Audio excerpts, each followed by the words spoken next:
जन्मदिन के रूप में मनाते हैं, है ना। बाबा साहब कौन थे? B.R. अम्बेडकर। B.R. एक मिनट, उन्होंने constitution direct Baba Saheb doctor Ambedkar.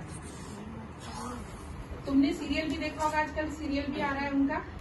उन्हें स्कूल में पढ़ने तक नहीं दिया जाता था, क्लास में जाने नहीं दिया जाता था, वहाँ पानी नहीं थी, क्योंकि वो लोअर कास्ट के थे।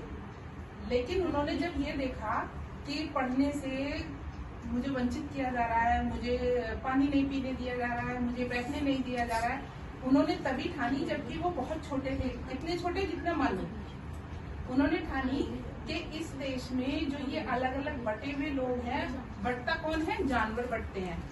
ये कुत्ते की कम्युनिटी है, ये गधे की कम्युनिटी है, ये घोड़ों की है, ये मुर्गे की है, ये सांप है, ये बिच्छू है, लेकिन हम मनुष्य सब एक ही जाति, हमारी एक जाति है, हम मनुष्य हैं। तो उन्होंने जब ये देखा कि सब मनुष्य ही बटे हुए हैं, जानवरों बटने चाहिए, वो तो समझ में आता लॉजिक कि हम घोड़े के साथ शेर को नहीं बांध सकते, हम जो है गधे को नहीं बांध सकते, हम कुत्ते बिल्लियों को नहीं बांध सकते, एक दूसरे के साथ वो लड़ लड़ के मर जाएंगे, और हमारी क्वालिटी भी वही है कि हम भी आपस में लड़ लड़ के मर रहे हैं।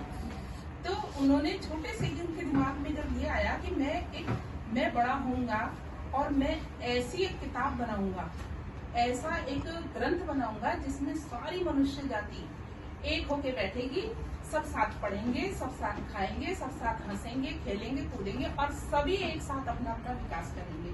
क्योंकि जब मुट्ठी बनी रहेगी तो ताकत है, ऐसे खुली रहेगी तो कोई इस उंगली को तोड़ जाएगा, कोई इसको तोड़ जाएगा, कोई इसको, और हमारा हाथ यूं हो जाएगा। तो उन्होंने कहा नहीं, मुट्ठी सारी एक चाह, तो कोई भी देश हमारे देश पे ना तो आक्रमण कर पाएगा, ना हमें कोई बेवकूफ बता पाएगा, और हमारा देश पूरे वर्ल्ड में सबसे बेस्ट देश होगा। और वो कब होगा? जब हम सब आपस में मिलजुल के एक दूसरे का सहारा बन के, एक दूसरे का साथ पकड़ के, एक दूसरे के विकास में सहयोगी होंगे। तो उन्होंने ऐसी किताब बनाई जिसका नाम है भारत का संविधान। जब देश आजाद हुआ तो ये उन्होंने पुस्तक बनाई, कॉन्स्टिट्यूशन इंग्लिश में इसको बोलते हैं, हिंदी में बोलते हैं संविधान। ये संविधान है, जैसे हमारे पापा, हमारी मम्मी हमारे घर में नियम बनाते हैं सारे बच्चों के लिए, तुम्हें उठना है, तुम्हें पढ़ना है, तुम्हें इस टाइम ये करना है, तुम्हें ये करना है, सब। और फिर उसके बाद हम सारे अपने अपने उस पर निकल जाते हैं, बच्चे पढ़ाई में आगे निकल जाएंगे, मम्मी घर का काम अच्छे से करेंगी, और रिश्तेदार आएंगे, वो खुशी खुशी आएंगे, उन्हें जो पैसे फिर हम बचत भी करेंगे पैसों की, उससे क्या होगा, हम दूसरे को गिफ्ट भी देंगे, और अपनी सेहत और अपनी पढ़ाई और अपने समृद्धि में लगाएंगे। उन्होंने यही पूरे देश के लिए किया।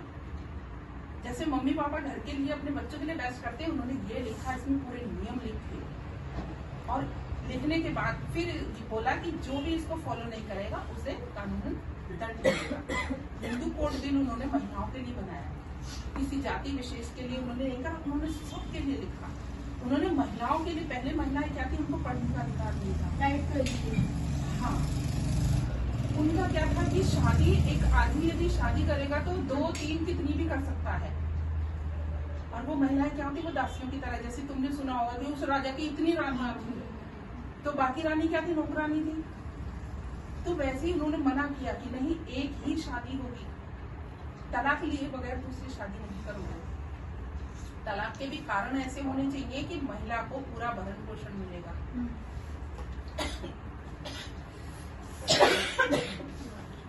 कोई भी आदमी किसी भी धर्म को अपना सकता है, कहीं भी पढ़ सकता है, कहीं भी जा सकता है, ऐसा कोई बंधन नहीं है कि आप इस धर्म के हो तो आपको दूसरा धर्म अच्छा लग रहा है तो आप माने जा सकते हैं।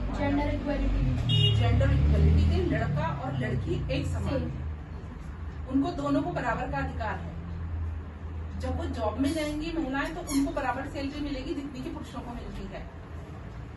पहले क्या था कि महिलाएं बेचारी प्रेग्नेंट होती थी, उसमें क्या वो काम कर रही हैं, नहीं तो उनकी सैलरी, कभी कुछ काम मजदूरी पड़ जाती थी, तो उन्होंने मजदूरों के लिए बनाया कि उन्हें इतने घंटे काम करना। पहले कोई लिमिट ही नहीं थी किसी के काम करने की, अनलिमिटेड काम कराते थे, तो उन्होंने टाइम बांधा, 8 घंटे से ज्यादा किसी को काम नहीं करने दोगे, और सैलरी उतनी ही दोगे, और उसकी समय समय पे बढ़ोतरी भी होगी सैलरी की।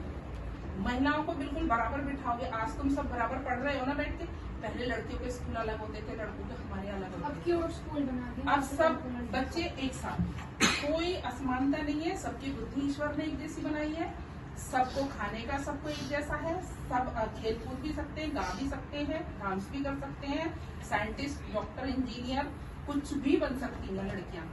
आर्मी में जा रही हैं, उसमें एयरफोर्स में जा रही हैं, अब तो कितना कितना काम कर रही हैं। और गेम में कितनी लड़कियां मेडल ला रही हैं। पहले था कि लड़के ही खेलेंगे, भाई क्रिकेट खेलना तो लड़के ही खेलेंगे। आज मिताली राज को देखो, हाँ, पीवी सिंधु, पीवी सिंधु, कितनी लड़कियां हैं जो कितने मेडल ला रही हैं। मीराबाई चानू, हाँ, बहुत हैं। अब तुम ये सारी बातें बोलना। और इसमें क्या लिखा हुआ है देखो, मैं तुम्हें इसकी जो पहली उद्घोषिका है मैं तुम्हें वो भी बताती हूँ।